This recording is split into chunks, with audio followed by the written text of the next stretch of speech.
Okay, good afternoon, everyone. Thanks for coming. My name's Tom Landy. I'm the director of the McFarland Center, and a number of years ago we started what are called fishbowl conversations on campus. There are a lot of fishbowl conversations now that happen that we do not sponsor, but we do have 4 of them this year, and they're intended as ways where we can talk about important issues of the day that have ethical and cultural implications, and that we can do it in a way that models a good kind of conversation and dialogue. If you haven't been to a fishbowl, obviously you notice that it's set up so that we are the fish in the bowl here in the center. And the idea is that we should have a conversation very much like a normal conversation about the issues. Unlike a panel discussion, we might interrupt each other. Somebody might say you're completely wrong and step in, or we'll have some back and forth on it, I hope. The only odd thing about our conversation is that we will speak loudly when we speak to one another, more loudly than we might normally speak to one another. After about a half an hour, we will open the conversation so that there can be perspectives that come from those watching the fish in the bowl. Yes, one thing to say about it is that unlike a panel discussion that can get slowed down by having all the panelists try and have to answer each question that comes along, we may not necessarily do that, or each comment after. So you may make a comment afterwards, and if we don't pick up on that and say, Dan, what do you think about it? It doesn't mean we're ignoring your comment. It just means it's a way of keeping that conversation moving and alive. So don't necessarily feel that way about it. More germane than ever to this conversation is the fact that we are being recorded. And there is a not-so-secret camera right over there, so we should know that anything that we say can and will end up on the web in a couple of days. And who knows what the NSA is going to do with that. But we try and be upfront about that. Our topic is who is Edward Snowden? And this June I was in Hong Kong as it happened, and all of a sudden I kept hearing about this guy who was in Hong Kong. Turned out I was closer to the embassy. He was over in Kowloon, but all sorts of things unfolded about this NSA leaker. This young guy, 29 years old, much closer to most of your age than to me, who worked for the National Security Agency as a contractor for Booz Allen Hamilton. And he began to leak a number of documents that revealed things about the PRISM program, about ways that the government was gathering so-called metadata, which we can explain, on internet searches, that they were going through Verizon, they were working through all sorts of ways that in fact they had made those agencies give them information and made it illegal for the agencies to let anyone know that they were giving us information. I think that there are a number of seeming problems with that. We will develop those. Gave us information really about web and telephone and other forms of searches of those data that take place by the National Security Agency. We found out during the course of that James Clapper, who heads the agency, had been giving us, quote, the least untruthful answers possible before Congress when he testified, which is a pretty strange thing to think of in a democracy where Congress supposedly has authority over that. So we've learned a number of things.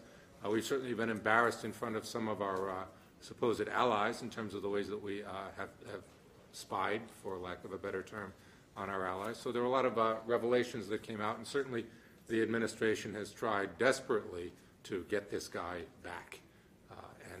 So certainly he's been called in the public media a traitor. John Kerry, other people have spoken out against him and talked about what he's done. Other people, and most people, in fact, Americans, say that he's not a traitor, he's a whistleblower.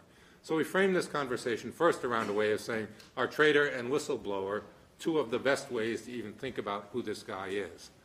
We want to talk about ultimately what we think he deserves, but make some statements about, or some understanding about what he's done. Our fish in the fishbowl, I'll go from the left, Bruce Bunke, is actually served in the bowels of the National, in the Defense Intelligence Agency. They used to say that was an oxymoron. They used to say the National Security Agency, the NSA, was the no such agency because it didn't even admit that it existed or have a public budget. But Bruce served there, worked as a military capabilities analyst in Washington with a relatively high level of security clearance. He's someone who says he's really proud of his service there. I'll get a little bit of a sense from him what he's done. He teaches a course on the U.S. intelligence community and the conduct of foreign policy. Marios Dardas is a member of the class of 2016. 2016, all right. And Professor Dan Klinghardt teaches American politics here, usually focuses on a much earlier political era when people couldn't have conceived of some of the questions that we're coming up with, but can give us a link also to some of the founding fathers and their thinking about these things. David Shetler is our information security guy here. Officer is the good word for it, and knows a good deal about how such matters work. And Professor Stanzi Royden teaches in math and computer science, and she is teaching a class on ethics and information technology this year in computer science. So maybe a first way to start off, I could ask you each what you think. You have a one-word summary, traitor, whistleblower, describes him, none of the above? Do you want to go first? Well, I'll say, I mean, I don't know if people know the background very well. You got a one-word summary. Okay, all right, one-word summary. I would say probably whistleblower. I say whistleblower. I say both. I say whistleblower. Whistleblower. Okay. What do you say? I say whistleblower. Okay. So I know there's a little more, yours is more mixed, and I know, as we'll get to it, you're one who thinks he ought to be punished perhaps more than I do. So it's a little, many of us saying whistleblowers, there's a little more variety in here than that might make it sound. A first place to start, what are the codes that govern from within the defense, the intelligence community, and for, she was a contractor working outside, what are the codes supposedly that govern his behavior? Well, he had a very high level of clearance, top secret, and there are levels beyond that. And at that level, releasing information is considered releasing information that you have at that level would lead to grievous damage to the national security of the United States. So it's very serious. It's treated as being very serious. And when you are hired, it may be a little different with a contractor, and we can come back to that issue later, but you have to, you've been vetted and for irregularities in your past, and you are expected to maintain the information that you are privy to very closely. You are required to know the clearance level of other people you might be discussing something with. And so there are very clear protocols. There's little room for slackness. You're not supposed to talk to your spouse or significant other about your what you do. And so I was very careful to, I ended up with a very clear, easy way, I don't know exactly how I'd formulate it, but of distinguishing between what levels of secrecy, so that I was very careful not to, break. What would they say the penalties are? Well, I mean, the penalties are X number of years in prison. I mean, Snowden has already been charged with espionage, so you could Jonathan Pollard, who was convicted of espionage on behalf of Israel, is serving a life sentence. Okay. So, and I want to talk about whether the word espionage fits this, but all right, but it's pretty clear there. In terms of contractors and the guidelines. Okay. Well, so computer scientists, programmers, software engineers, it's not a profession in the sense that they're licensed, so they're not required to stick to a particular code of ethics. However, the governing bodies, professional bodies for computer science, the Association for Computing Machinery and the IEEE do have ethical guidelines that they expect their members to follow. And in these ethical guidelines, it's very clear that the people that wrote them understand that computer scientists are often faced with competing demands.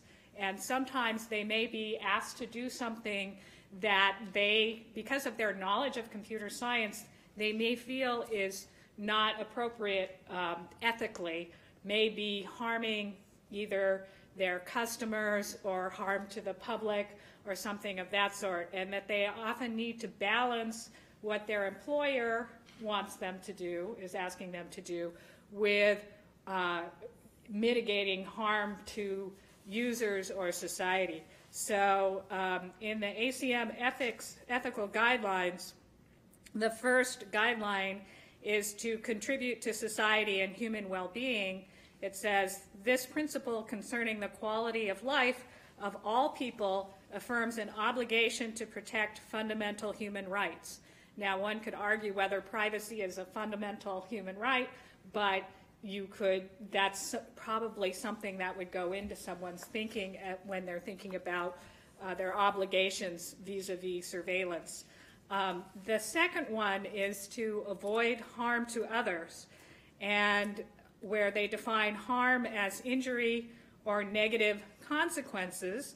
And it says, this principle prohibits use of computing technologies in ways that result in harm to any of the following: users, the general public, employees, employers.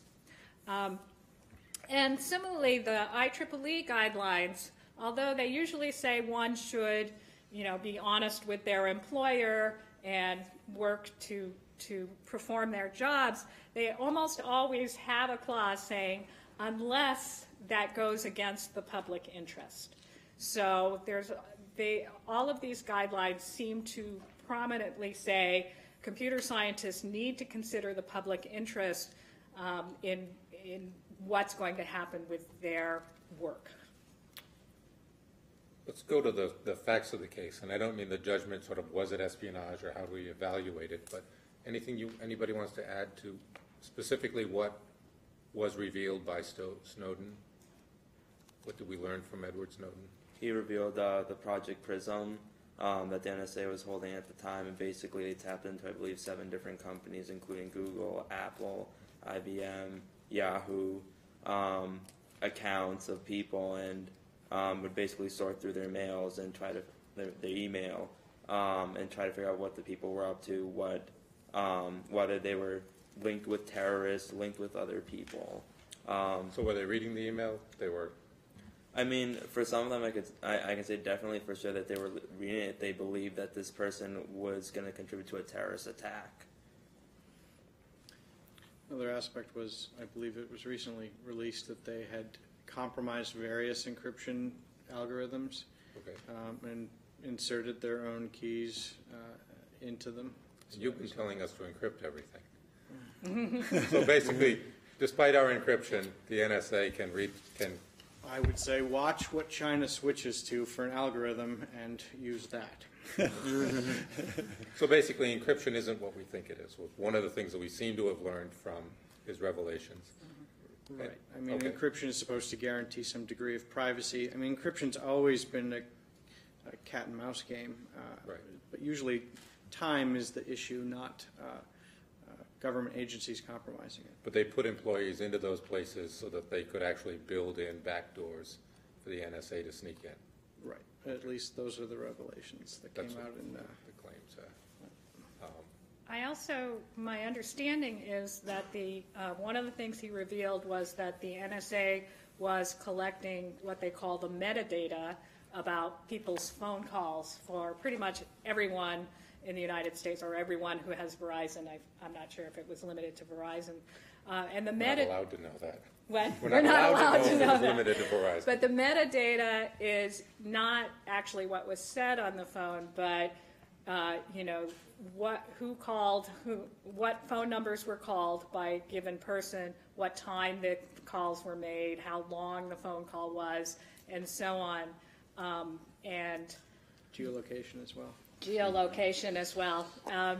And so the NSA argues that, well, this is metadata, we're not tapping the phone calls, and they don't admit that there's really a huge amount of information that you can find out about people just based on metadata. So let's take that one. So we're finding out that they might know that I called David and I called you and who you called, and I called Marios, and maybe Marios knows someone else, and why should I care about that? Like, They claim they're not even looking at it. They're only looking at it if they need to. But it sounds innocuous, no? Yes. They asked rhetorically. It sounds innocuous, but in fact, there are specific computer algorithms where you can develop these graphs of associations between people, and if you look at who's making phone calls to whomever else, you can actually pull out people who are groups of people who may be all talking together, and they may be linked to somebody that perhaps the NSA is suspicious of. So you can actually, and depending on how far out in the associations they're going, they can pull in quite a few people into their list of suspicious characters. Now, because you don't know what they're doing, they could end up becoming suspicious of you simply because you talked to your friend who happened to be a friend of somebody who was in high school with Dzhokhar Tsarnaev or something, and then because you were talking to these people and put into this group of associations, you may become under suspicion. And all of a sudden you find yourself on the no-fly list. So I'm going to Ethiopia Sunday. That's an odd place to go. And I talked to you, and you knew someone, and suddenly I can get to the airport and find I'm on the no-fly list or I'm getting a security. Now, but I'm an American citizen. I have a right to find out what the government does. So if that happens, right, I can just find out why I'm getting stopped at the airport. There was Not so easily.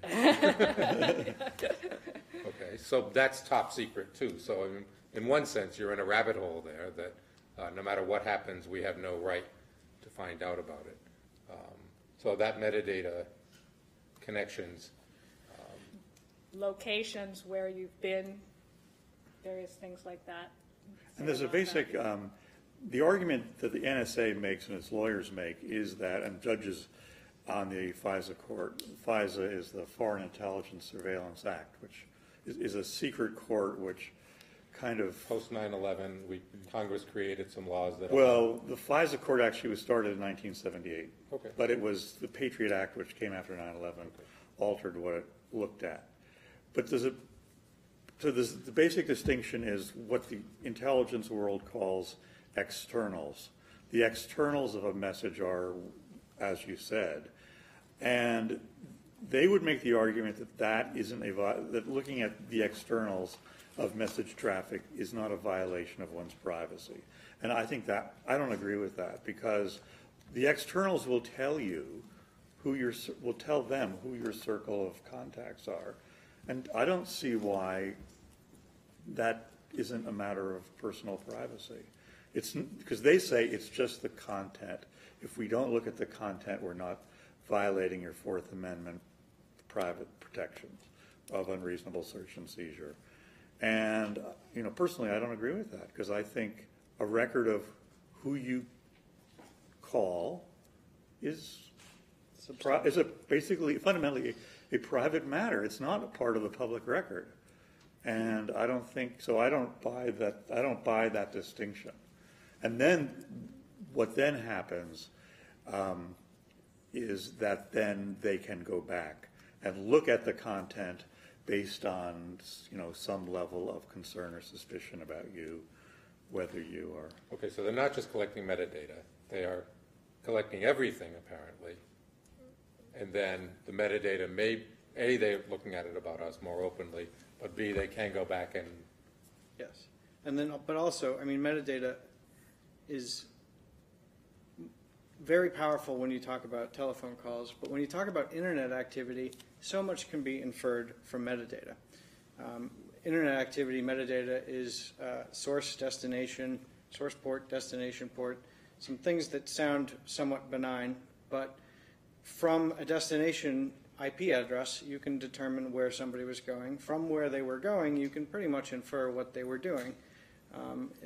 Google, maybe not so much, but an IP address at Amazon, you can almost assume they're shopping. And it goes beyond that even. But another thing that they claim, or that the NSA stands behind, is this whole sort of third-party doctrine whereby you're releasing this information anyways to Verizon, and because you're releasing it to a third party, then it's public, essentially, or they have the right to look at it. And I'm not sure that I agree with that either, especially when it comes to Although internet they've made traffic. it a secret that they were looking at it. So Verizon couldn't let anyone know Right. that. You couldn't write it into the Verizon contract or let anyone know. And Verizon could be prosecuted for letting people know that. Yes. And when it comes to the internet, the whole third-party doctrine is massive. I mean, a single request to a web page, you traverse the equipment of probably 30 different companies throughout the world, in theory. And so that means that they can go after any of these 30 different companies, in theory, to obtain information. And the precedent that says that third-party information you give to a third party is okay to access is not that old, but it's from the analog age, and we gave companies information in very different ways. So that precedent, that standard of the third party, it doesn't apply in any way to the way people actually use the internet. Help me out a little bit, because when I am using the internet, I'm not sure I understand. When it goes with, all right, it may go through Google. We have Gmail here, right? So what happens to my, I'm back in Ethiopia. I send an email. I have a Yahoo private account. I send it to Dan. What happens? Where does it go? Who are all the parties in between? So if we're talking strictly about the email, it's actually, in the case of Gmail, hard to know because it's a cloud service provider. Where their facilities are could be anywhere in the world. But if you're talking about the entire transaction, the fact that you logged into Gmail, your traffic from the country where you were at traversed probably, like I said, 30, 40 different places, different companies with different policies, with different security, just to log into Gmail, at which point now every time you make a communication, you click a link inside of Gmail, again, that traffic continues to traverse these 30 different places. So email is not point-to-point. So your email doesn't go from your computer in Ethiopia to the receiving computer of the user, whoever you sent it to. Instead, it will go off to some server, or what they call a router, that looks at the address and tries to find the shortest route from where it is to its final location, and it will get sent off to another computer. So as David said, you're going through multiple different servers. Those are all making copies and storing, at least for some period of time, what's in your email. So my email is copied a number of times or saved? Yes, I'm thinking a little too practically in the sense that an email between two Holy Cross people really doesn't go very far at all. I But did if it you from were my emailing somebody personal else, account, yes. right? If it was an email outside of a Gmail system, it could go through,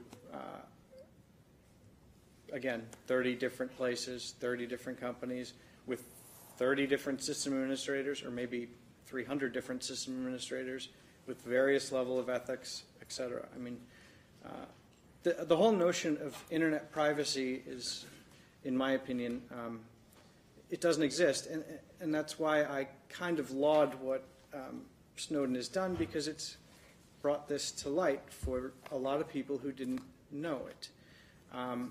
People sort of viewed the internet as the Wild West, and it may have been that way, in fact, 12, 13 years ago, but today everything is logged. Everything you do on the internet, it's very much so sophisticated. It's very well policed, and being anonymous on the internet is very difficult to achieve. Excuse me. Not just what I post on my Facebook, but what I send to what I think I send to you as a private. I don't have Facebook, fortunately. Correct, and what you browse on the internet. Okay. Not only is the information stored on the server that you're going to, so if you go to abcnews.com, you know that they're going to have a record of you, but it's also, there's a record of that entire transaction going across maybe 30 different companies on the way there. Yeah, so the data, the things that you click on when you're browsing the web, that's stored, and companies trade this information around. So if you go to Amazon and you just look at things, right, that's stored and remembered. And if you buy things, that's stored and remembered. And all of these companies are trying to make profiles of you so they can better sell to you. But of course, the government also is going to get access to this information. They're trying to make profiles of you for security reasons, in theory. So, so everything you do on the internet is recorded, logged, compiled together, and even more than the phone metadata, the information from your internet use, whatever you search on Google, all the search terms you type in, all of those things compiled together can often give a very good picture of who you are and what you are doing.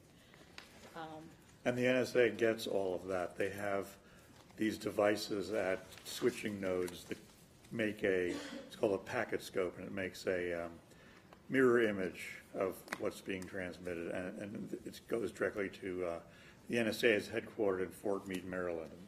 So the NSA gets a copy of everything that goes on the internet. So should we care? Is there a difference about how we care about whether Amazon's tracking us and whether the government's tracking us? I think we should care about all of it, and I don't think we are aware of it, and I also don't think we're aware that just because we're on Amazon, it doesn't mean that we're just sharing that information with Amazon and we can trust them. And it doesn't seem to me that there's any reason that you can even trust that the NSA, for instance, is the only government agency that's looking at this information. Certainly, they're sharing this, but they're sharing it with. You might think I'm not doing anything terroristic. I might be looking at embarrassing things online, but nobody really cares about that. But this stuff is shared with the FBI. It's only a matter of time before it's shared, if not already, more universally across the government. It would be nice to know what that is. It would be nice to have some sense that we can, even though it's hard to control the internet, just because the protocols don't exist today or the software doesn't exist today doesn't mean that it's untamable. We can choose. Can't we? Maybe not, but we can choose to impose standards, not only behavior for people, but for the way we write code, for the way we have our code work. It's always going to be vulnerable, but there can be standards, as I understand it, right, that for how code is written and therefore how the internet works to provide more or less levels of security. And I think that's the bigger kind of issue that we should. One of the things I learned when we first talked to MyShock is that we are required by law to save all the stuff that's gone through. So we can choose it, but actually it's set up now. The default position is that it is saved. Right. There are several regulations that require you to maintain logs about basically metadata, same sort of thing that we hear about in the news. In order to comply in the event that there's a hacking attempt. So, for instance, anybody who processes credit cards, they're required to comply with something called PCI DSS, which is Payment Card Industry Data Security Standard. And in that standard, you're required to store and maintain logs and monitor these logs for intrusion events. Again, that's a security measure, but by its nature, it in a sense, compromises privacy because you have these logs that contain potentially private information, and you have to look at them by law. I just want to add to Professor Klinghart's thing about taming the internet. Though I make a lot of comparisons to things, I try to model things after other things. And the way I see the internet is just a series of tubes of interactions. And so I asked myself this question. If the internet's like an amazing thing. It's been conceived very recently, and it connects currently 1+ billion people around the world. So it's definitely huge. It's a complicated thing. But at the same time, if you think about it, it's very similar to the way our bodies work. Our bodies are made up of a series of tubes, blood vessels, interactions between cells and stuff like that. And, if one single protein or one single thing goes wrong in the body, everything goes awful. But the body has a structure built around it. It's different than, other animals' bodies and stuff. And so the question I ask is, for the NSA or for the government, our country or other countries are all defined by a series of laws. So, for instance, the thing that concerns me is that the 4th and 5th Amendments and the Article 12 of the Universal Declaration of Human Rights say that it's unethical and that massive or pervasive surveillance shouldn't be done, but they passed the Patriot law back in, I think, 2006, and which is enabling them to do is, should the internet be a separate entity with separate laws, like a global law among people, or should it be modeled after, one country's ideals, is my question on this matter. That's a really good question. So one of the problems with regulating the internet is different countries have different laws, different ideas, where, we value freedom of speech, whereas in China, maybe not so much. So, if you try to have a set of global laws, it's difficult to know what laws to apply. On the other hand, if the one country has their own specific laws for the internet, well, what do you do about the company that's hosted outside of the country's borders who are violating those laws? You really can't do anything about those. So it's a really difficult problem. One of the things I wanted to get back to David's comment about information being stored on the internet, we have a lot, we talk in our course about something called a policy vacuum that gets created because technology introduces, my students are smiling, introduces new possibilities. And I think what's happening here in terms of surveillance and the collection of data is that people are not yet thinking in terms of what this collection of data means really in terms of people's privacy. So the policies haven't caught up yet with the technology, and so we have these policy vacuums.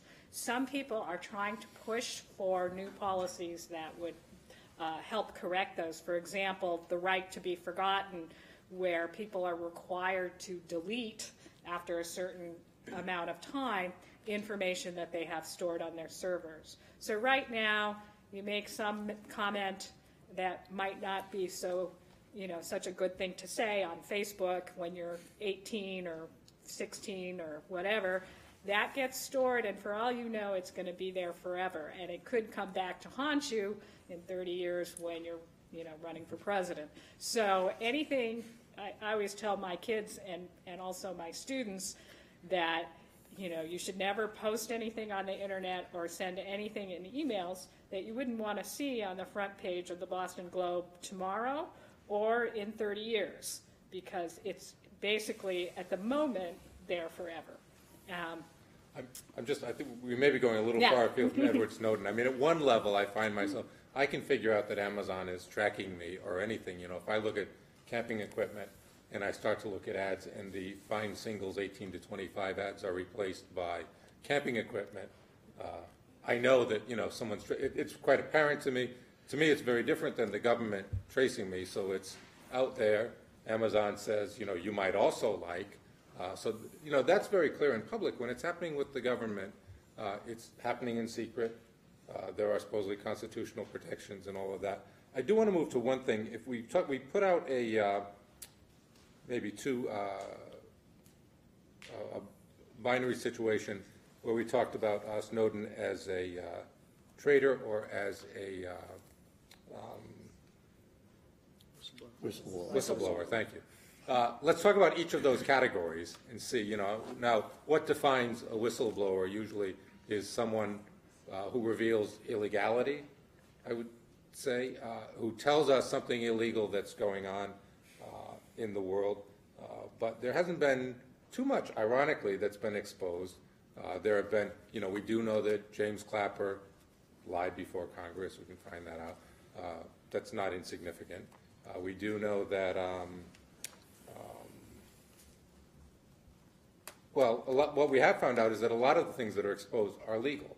So in fact, what we should have known, we found out. So we may have done a sort of a big public service by reminding us, hey, your government's doing this. But does it fit whistleblowing? In other words, is somebody telling us what we already should have known? The Washington Post, other sources have written about these things, so some of it's not new. We're finally paying attention to it. The things that we tend to focus on as the public are the ways that we as individuals have our information compromised. I think the stuff Dave was pointing out, the most recent stuff, the accusations that, or the evidence that the NSA is trying to exploit encryption, the information that came out in the Washington Post about the NSA budget, which is one of the big sort of shocking things that people didn't really talk about the way the United States intelligence community is orienting its resources. These raise really big and really important questions about national security, about how national security is conducted, and about the wisdom of those decisions. I don't know that those decisions are necessarily illegal, but we live in a democracy in which we can have public discussions about our intelligence gathering operations and what we do and how those kinds of actions can have very bad repercussions. In the long run, I think one of the huge problems with this whole situation is the extent to which it has undermined America's moral authority, to the extent to which it has undermined the American Internet's moral authority. The Internet is a great thing. It represents not only a great economic engine, but it serves American values. And I fear that as this knowledge gets out, what we could be looking at is more of a balkanization of the way the Internet works around the world. It's true. Countries all over the world have their own Internet systems, right? And they can shut them down if they want. But they rely on our companies, good companies like Google and Facebook, or companies we thought were good. And now, if nobody trusts them, they're not going to I get that, like but them we as had much. agreement I that think he's a that's- whistleblower, and I want to Yeah. settle on the idea. Well, What so- is a whistleblower, so- and has he done something that Yeah. rises to that level? That's my point. I think he's exposing maybe not illegal activity, but very bad decisions on the part of our intelligence community that need to be exposed. And I think exposing the lie of Clapper and of Keith Alexander lied to Congress as well about this.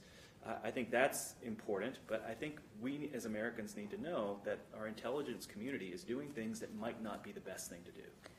I also think that you could frame this as a constitutional issue in terms of unreasonable search and seizure, where Congress has sort of made this law in this court, and the court has okayed the collection of massive amounts of data about people, and because it's secret, nobody can really challenge this in terms of whether it's constitutional or not. So the court has ruled that we don't have standing to even go and say, are you collecting data on us? We can't we're even not go allowed before a to court even- and ask the no, question, right? Right, we're not even allowed to know. And the question is, if the founding fathers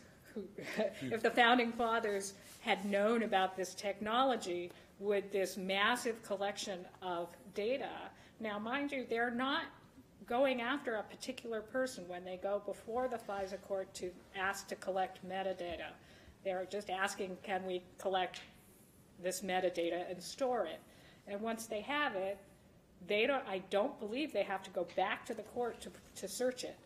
Therefore, what's standing in the way of them abusing that information? Not only is it a secret court, no company has fought it. So no company has tried to use the judicial process to prevent this. Members of Congress knew it and said nothing. Congress asked in a congressional hearing if this was going on, and the answer was no. Nothing, and no part of the political process, and I include the judicial process as part of There that. are no checks and balances. There's no check. And in fact, the checks have been subverted and ignored and bypassed. And I think that, you're right. Maybe it's not illegal, but it's certainly extra constitutional, and I think probably unconstitutional, and certainly the I founders. suppose tying into that, in terms of the whistleblower thing, is that Snowden had no other options really for presenting. In other words, he did not have another channel that he could go through to say, boy, these things really have to get talked about. So People who have done that had have he had tried- the FBI show up at their door. the FBI will show up, you'll get shut down, you'll lose your clearance, so really, we created a situation where there was no other option for someone who thought that this was immoral. No, but destination 1 being China and 2 being Russia, in my opinion, is where the whole treason thing comes into play. All right, I know you agree that it's treason, and we'll get to that, but so what difference does it matter where he went? I think if he stayed in the U.S., what would have happened to him? Oh, no doubt. Staying in the U.S. was probably not a feasible option.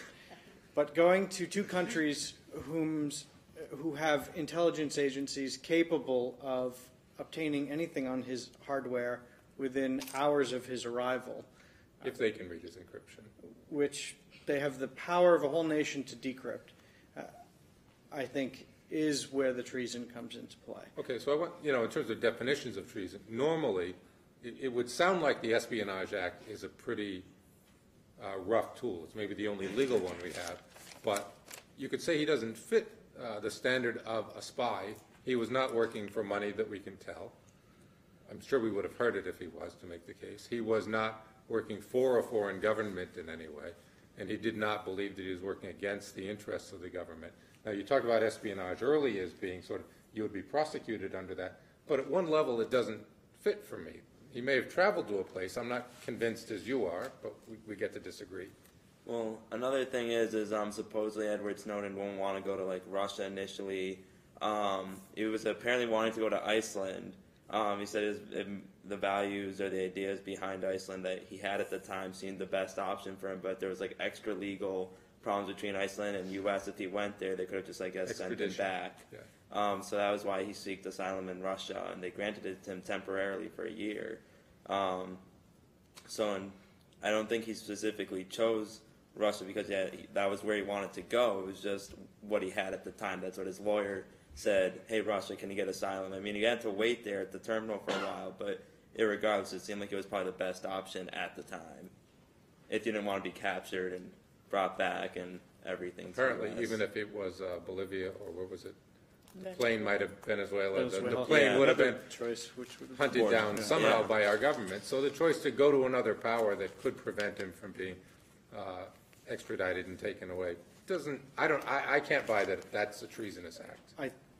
I agree, minus the fact of the two countries that he did choose.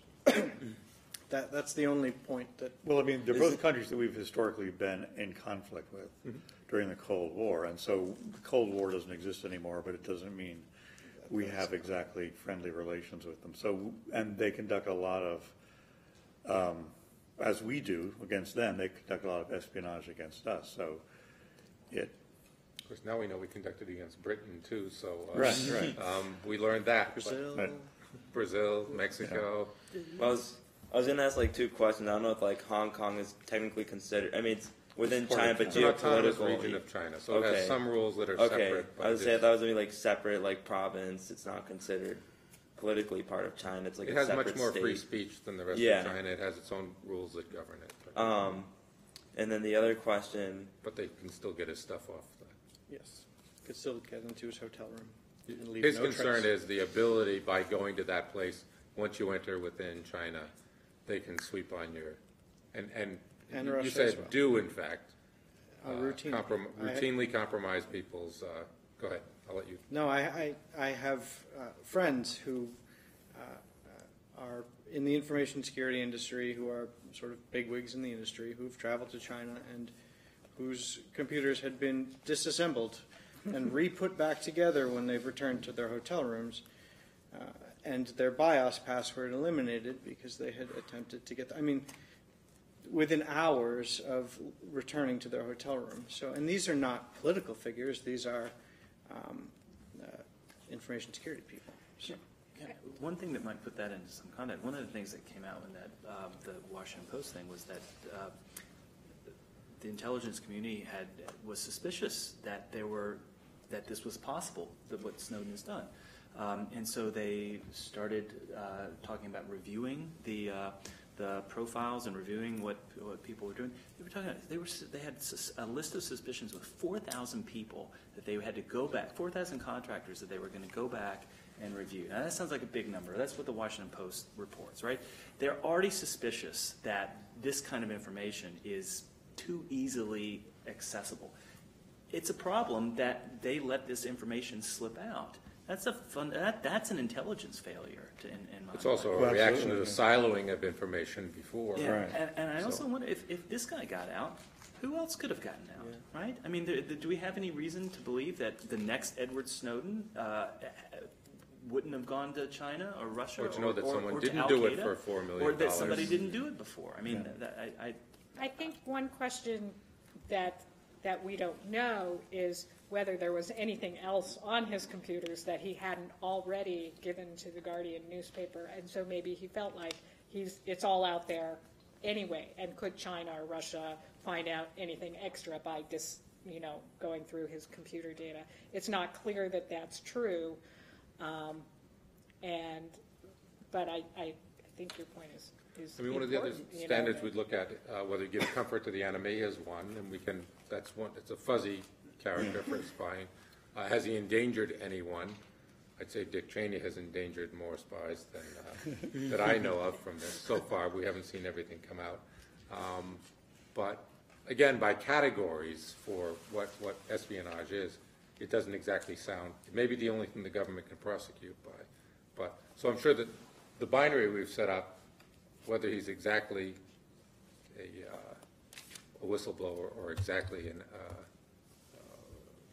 traitor, may not be clear. But your role, your thing of as traitor comes for a different reason. So I just see the two actions as different. I think he's both. He is a whistleblower, but his decisions after that point, I think, were a problem. Go ahead. I would just say one thing I want to point out is that the NSA was set up under its charter. It was supposed to only look at external intelligence things.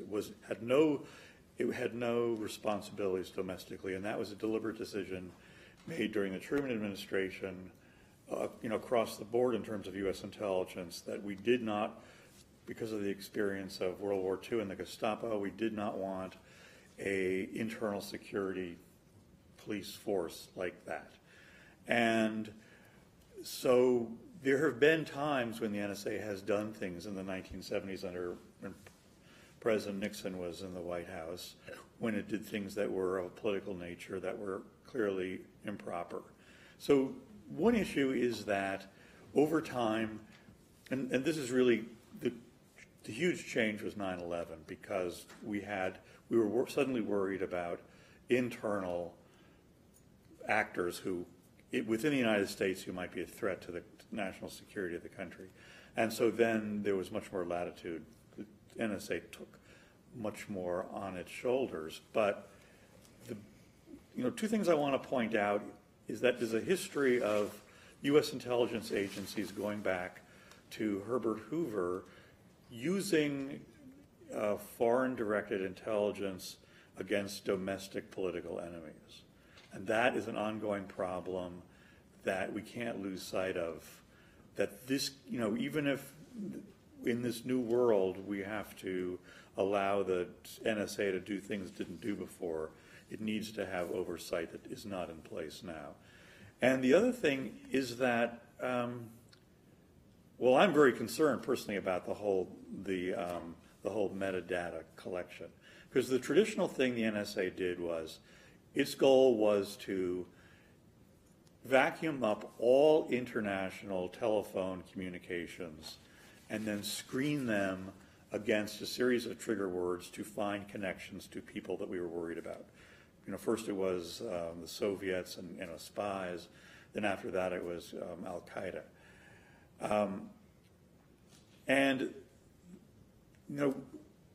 We don't lack for information on the people who are out to damage the country. That was shown by 9/11. We had, I think, on all 19 perpetrators, we had information that some of it we hadn't yet translated from the Arabic. Other information hadn't gotten to people who knew how to use it or knew what it meant. But we have never lacked in the Cold War environment, and since we've never lacked for sufficient information. We have major problems with information sharing across agencies. We have major problems with not having enough smart analysts working in intelligence. We have always had a problem with language translation. So one of my concerns is that,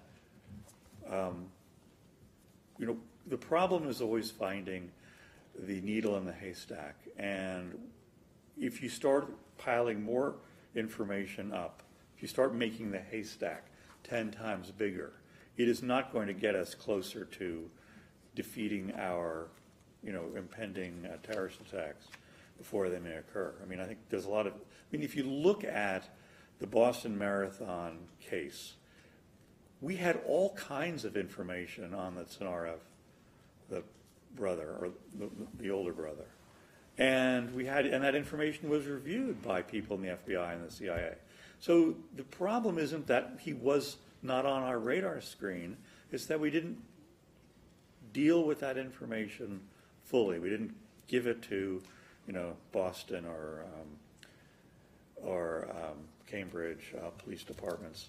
So anyway, that's just one thing I wanted to get out there. First of all, that the NSA's responsibilities have moved onto domestic soil, and that's a new thing. And I think it is clear. I think it is questionable whether some of the things that are done are legal, because the Patriot Act has been stretched in certain ways. Just a couple quick questions. I will want to open it up, so go ahead. Just a note on sort of the internet aspect of that and competitiveness, in that you had mentioned that we're not the only ones. We may not be the only countries doing this, and I would say that we definitely are not the only countries doing this. And as a result, I mean, were we to not monitor traffic the way that we do and allow every other country in the world to do it, because we would have absolutely no control, there may be some type of competitive disadvantage for our national security. But the casualties of this. We've mentioned a few things. What are the real casualties of this? Of this case specifically, or just in general? Of what he's revealed, yeah. Well, I don't know about specific individuals in general, but he said that he didn't reveal any information that was, too important or too revealing. He just revealed some projects, which could, I guess, affect some individuals that have certain names or certain identities or certain associations. But he said that he explicitly looked through all the documents to make sure it wouldn't affect anybody. I got that's what he did, but what do we think are the casualties? I mean, certainly Obama's credibility. Certainly our relations with Brazil, Mexico, Germany. I could add a few other places to the list. I think go ahead. there's an issue in a democratic society when there's too much surveillance going on. If people feel like they're always being watched, that government's collecting information about them, they will change their behavior according to what they think the government wants them to do, or so the theory goes. And I think that's really a problem for a democracy, that you should feel, that you can make phone calls without the government prying into whom you're calling. And if you are always worried about the amount of surveillance being done, I think it's damaging to a free society. It's a trust in the government that's been, and I've heard commentators say that's the biggest casualty, that we don't trust our government. But when I follow through what you say, we have learned something that we should learn, which is that we shouldn't trust our government and that we can't. So is it a casualty or is it a benefit? It's both. Okay. more Orwellian than we thought we were. I think in pointing out what's happening, it allows us then to examine it and perhaps, push our legislators to come up with more policies that would put more protections in place for our privacy. So bringing it out into the open allows the conversation to happen. So that's a good part of it. Yeah, I think it needs to be more public debate on these things, and I think the name of the FISA court needs to be changed because it's misleading when it's the Foreign Intelligence Surveillance Act if it's also operating in terms of domestically.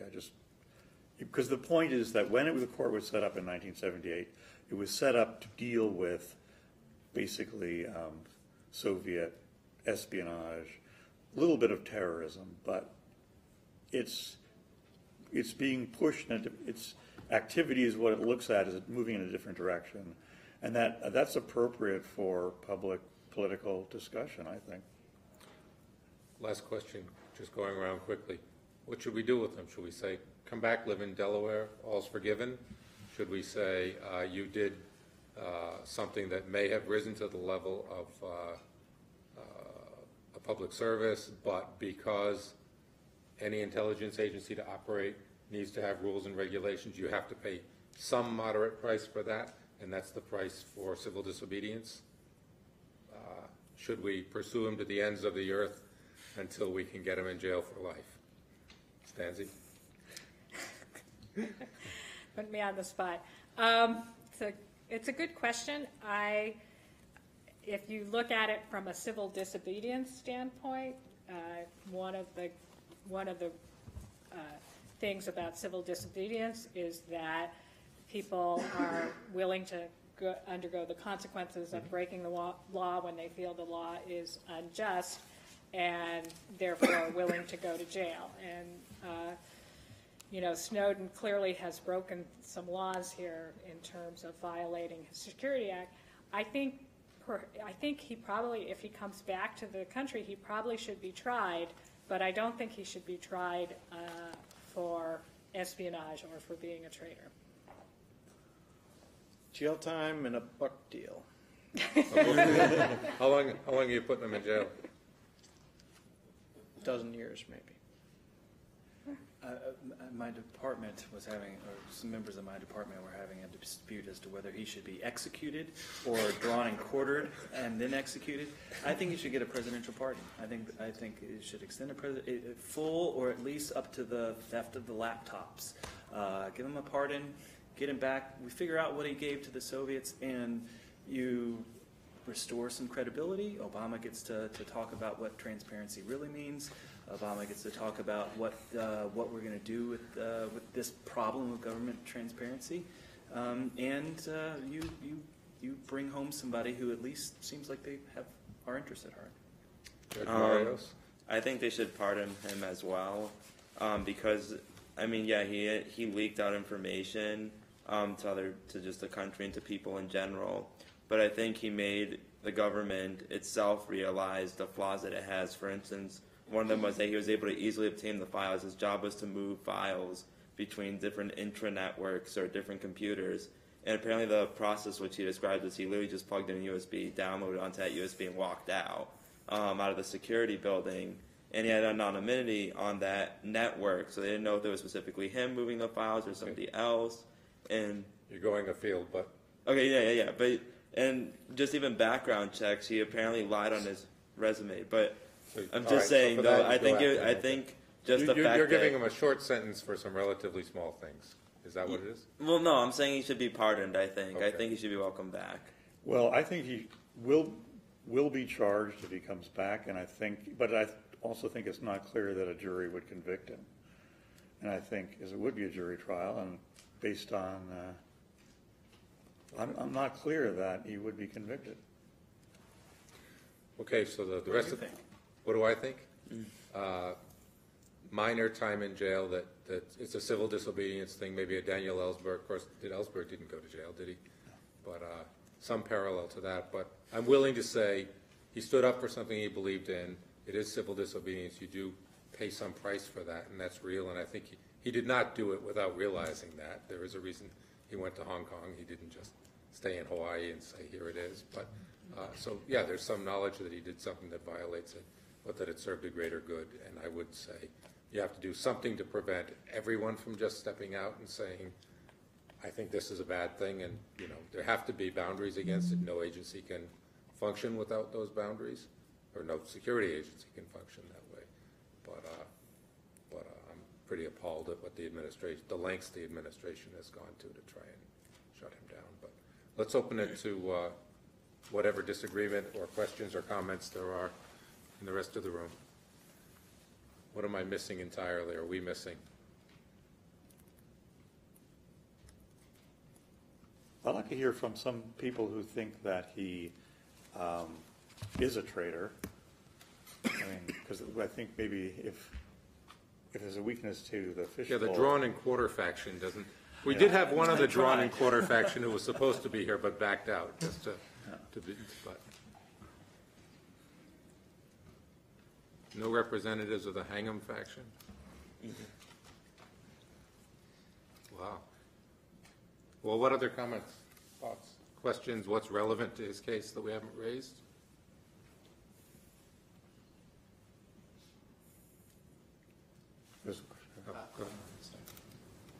does this compare to the Bradley Manning case, or do you think it compares at all, or is it totally separate? Because he's the guy who leaked all the intelligence about our armed forces, and so it's not. Well, I think there's a very interesting parallel between the two situations, which is that failed internal control systems led to both problems.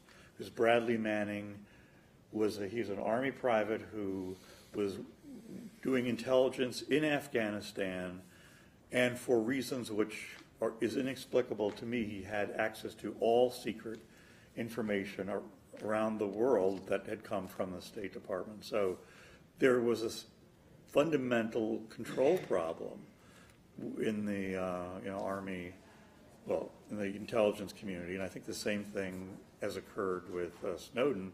Here's a guy who's a contractor. He's not an employee of the NSA, and those people, I suspect, go through a more elaborate vetting process. But at the very least, they think, in general, that they're planning on starting a career with the NSA, and so there's a lot of self-selection of people. So people who might be appalled the way Snowden was by what he found out probably wouldn't apply in the first place. So I think there are major problems with the way contractors are being used. And I can guarantee, even though I don't know this for sure, I can guarantee you that there have been major restrictions on what contractors have access to since Snowden the last 3 or 4 months. I think there's a little bit of a difference as to the way they each leaked the information.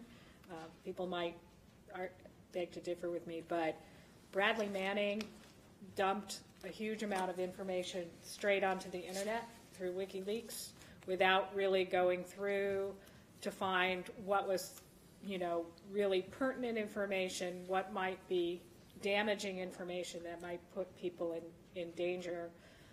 It just all went up onto WikiLeaks.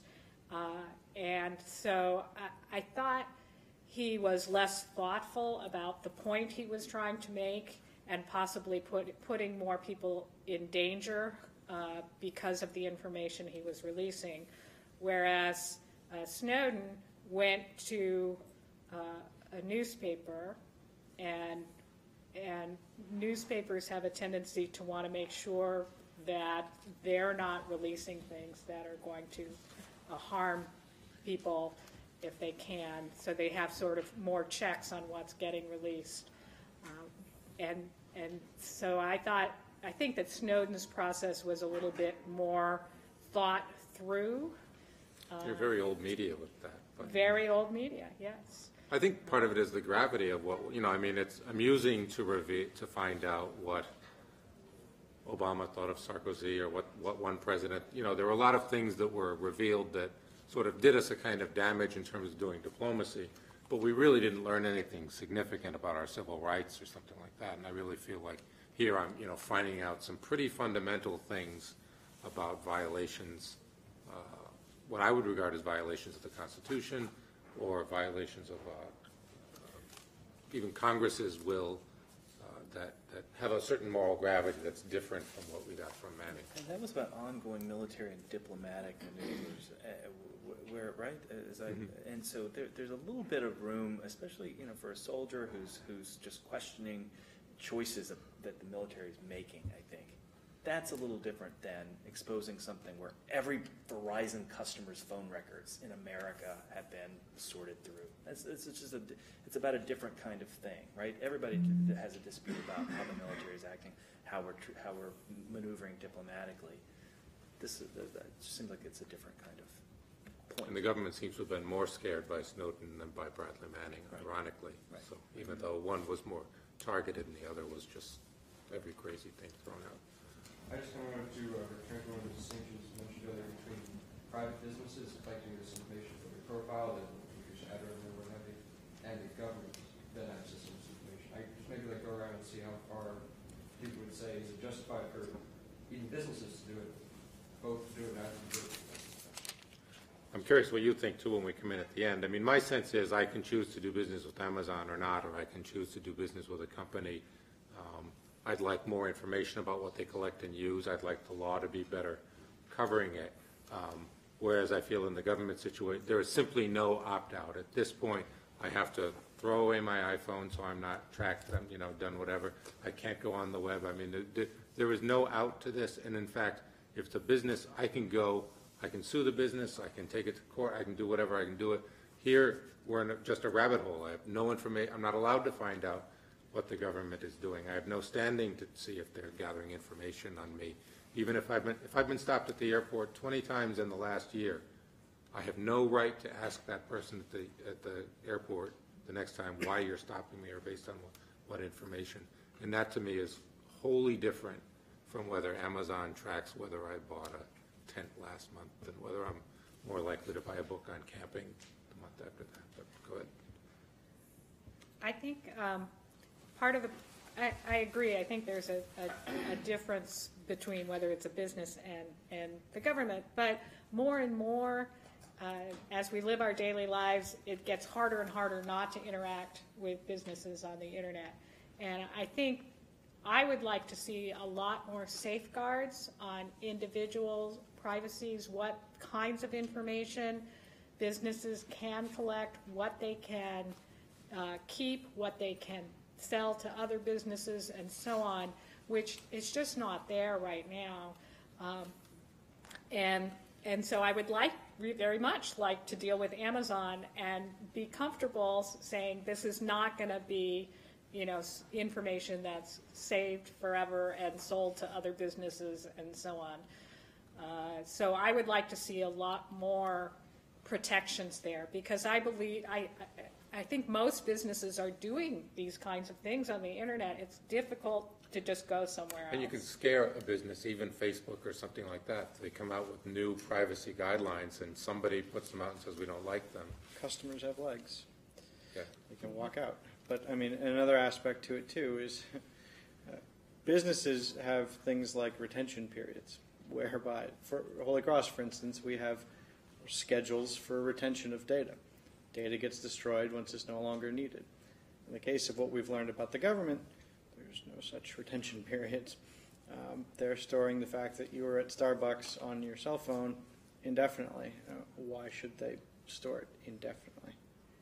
And just like Holy Cross would be in big trouble if you accidentally posted all the senior members of the college transcript online, that would be you would reveal this information. There's this problem that it seems apparent that a lot of people have a lot of access to information that should be secret, right? And the government.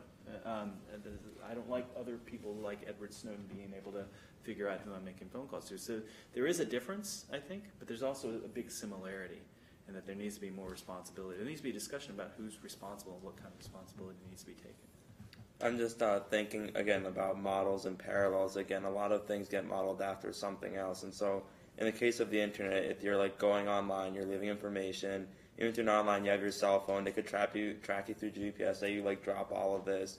So it's like a privacy issue. Say you drop all of this. Are you technically, despite you've dropped all those internet-related items, off the grid supposedly? And recently, there's a hardware hacker figured out they found ways in cities to set up wireless sensory networks with cameras, which you can see on the traffic lights, track your cars. But I mean, just simple objects it can track you by. It's not just even confined to the phone. It's not confined to the internet passwords anymore.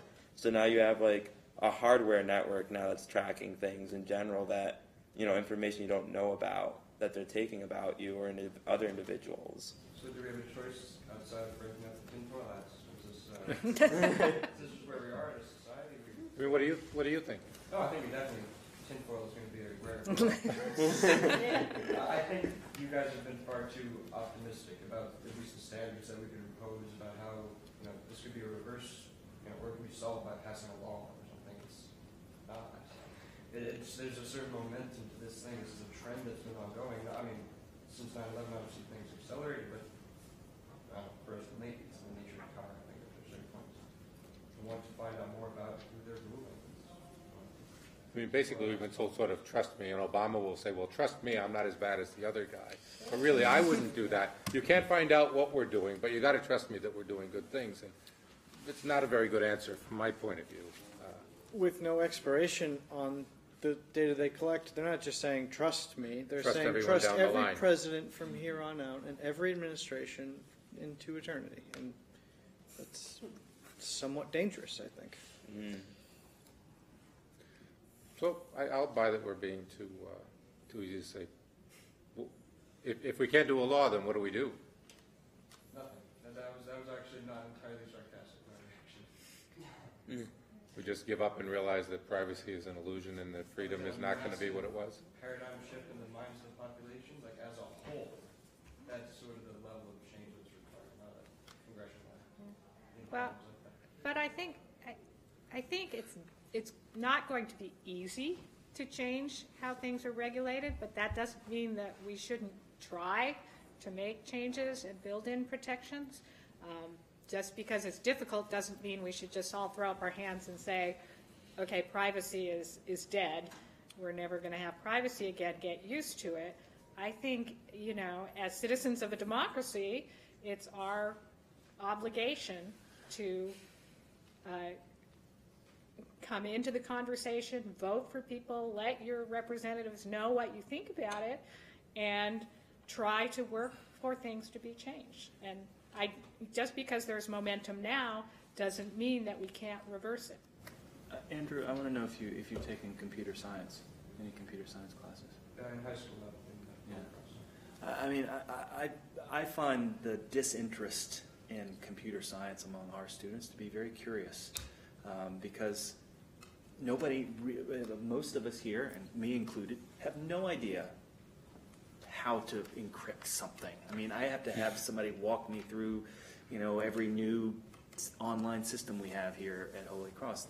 People don't have this sense that they can take control of some of these things, or at least understand it at the level of being able to assert some kind of control over this very powerful technology. And I think that's disturbing.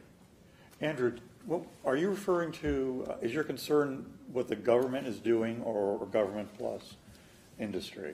I think it's certainly the collusion that's dangerous. Collusion. The collusion. Oh, the collusion, yeah. Because you have the one very clearly enabling the other. That already, the mindset is already there, sort of a gateway of things. Yeah. Sure, Amazon can tell me if I'm buying camping equipment or not, and then you sort of mentioned, like, what's it stop them from selling to somebody else? I mean, but you have the mentality that privacy has already just gone right out the window there. If you've already accepted that sort of piece of it, then the floodgates open and say, no privacy at all. And that's within seconds. That's what? That's within seconds that information is gone. I mean, I will confess, I was Amazon last night, and within seconds, I had, all the advertisements coming up. Yeah. It was within, maybe minutes, but it's scary. It's scary how quick that was. That, what I purchased, everything about, it's ironic, it was Homeland. It's a confusing of Homeland, but it was ironic that all of a sudden, everything about, it's scary. It's also the case that I found that lots of times wrong information comes up. So I was telling Stancy that there's a firm that supposedly tracks information on, and we can go, the Times had an article, you can go check it. And everything that it had about me was wrong. But people are also making decisions about me about what to do based on all entirely wrong information. I was much younger, poorer, everything in terms of Yes, I think was- Google That's good, thinks though, I'm a isn't it? 34-year-old male who likes American football football. fan, Yeah. yes. So, and what do? Do I leave it? Do I fix it for them and then give them information on me? I don't even know what to do with that. They'll get better. In terms of the business aspect, though, and having your information tracked on that end, that's part of those terms and conditions that we all blindly accept every time you log in. 35 pages on something, so Yeah. if I took the time to read it, I think everybody clicked the Apple one yesterday. 14 iOS times. 7, yes. Exactly. I've So- heard Apple is 64 pages. To that extent, though, where's the ethical boundary on those things existing, and who's checking up on that? Because you all know that each individual user is not reading those 40-page documents of terms. Yeah, there is a way that I felt with all this that we actually are getting angry for what we've been complicit in. So in fact, on this, that we've been complicit in letting this happen, what did we think billions and billions of dollars in huge NSA buildings were getting spent to do exactly, if not spy on foreign leaders? So somebody actually told me what we actually should have known already, apparently. You know, I knew that I shouldn't post things on Facebook, that that's not private, but I probably should have known that other things that I thought were private aren't. So sort of we're getting pissed at someone for telling us something that if we just had our eyes half open, we would have seen. So there is a moral complicity on our part that you're pointing to. I agree. I think it's also a matter of living in a complex society that I've got to rely on some expert. You know, I'm hoping David's watching out for all of that in a lot of ways for us or something, right? Because I can't read all that stuff. Up until recently, though, people who would talk about things like that would be accused of wearing a tinfoil hat and looked at in a funny sort of light. But people now are considering the foil hat themselves. So, I guess the other piece is I would have relied in the past on the media to do it. And maybe a piece of this is the evisceration of the media in America, that there used to be lots of bigger Washington, lots more investigative reporting, and that's gone. That's not going to happen anymore. And maybe what's left is Bradley Manning and all of this. My concern with labeling Snowden whistleblower would be how do we avoid setting a precedent in which government officials handling classified information feel that it's okay to just leave their office, go to a newspaper, hand over all the documents, leave the country, and the aftermath, leave the population and the U.S. government to decide was this, is it a moral issue in which the Americans should have known about this before, or is this really severely compromising to national security? I mean, it seems to me, from the government's perspective, they have to instill some fear in their employees. They have to basically be pursuing Snowden as a traitor because, just for that reason, the next person, maybe he did take measures to avoid releasing what he thought, not what the government thought might be compromising, but the next person might not. I mean, I agree, and that's why I said he should go to jail. But pursuing him as a traitor, from what I understand, all we have is the Espionage Act of, 1917? That's the only thing that we have to go after him. So I think we have to call him. We may be unhappy with what he did, even though it didn't fit. So there's I think it's not quite a fit, no matter what we do. But yeah, I think there has to be some penalty in place, no matter what. But there's also an inconsistency in that very high-level people in the U.S. government when they leave their jobs, they leave with lots of documents. And those documents end up being the grist for their memoirs. And a lot of that stuff is classified. And so there is a double standard with those people. I mean, well, O'Neill, administrations selectively leak secrets when it suits them. Well, that's true too. But I mean, so what happens is that the people who are actually prosecuted are the low-level people like Bradley Manning, who's a private, whereas I can't think of his O'Neill, who's the Bush's Paul O'Neill, the Treasury Secretary. He left with 19,000 documents, and a lot of those documents were classified, and he just walked out. They were on a thumb drive, and so there's an inconsistency that I think everybody needs to be held to the same standard. And I agree that there has to be, there has to be punishment, but there also there has to be more consistency. The way people are treated and the expectation that people cannot leave their office. I mean, Kissinger left with cartons full of documents, and a lot of that stuff was classified. It's not a new problem. But any summary, last comments? I mean, that being said, would you say that there's a type of honor or sanctity that's associated with having security clearance? Because if that's the case, then I mean, shouldn't we think the same about Snowden for having broken that? One problem is that I think too much stuff is classified, and too much stuff is classified at a higher level. Most of the stuff, I typically work with secret level stuff, and there was no way that the release of that stuff would damage national security. And I think the problem is that people in Washington work with classified stuff all the time, and they realize it's not that important. It's not that weighty. And so they end up being loose in their own lives is what they do with they take stuff home that they're not supposed to take home, and they just, because everything is classified, ends up, there's no differentiation between what's really important. So I think the whole classification system needs to be thought through, and a lot less stuff classified, so that stuff that is really important is protected and other stuff not, or at least not at that level. Other comments from the?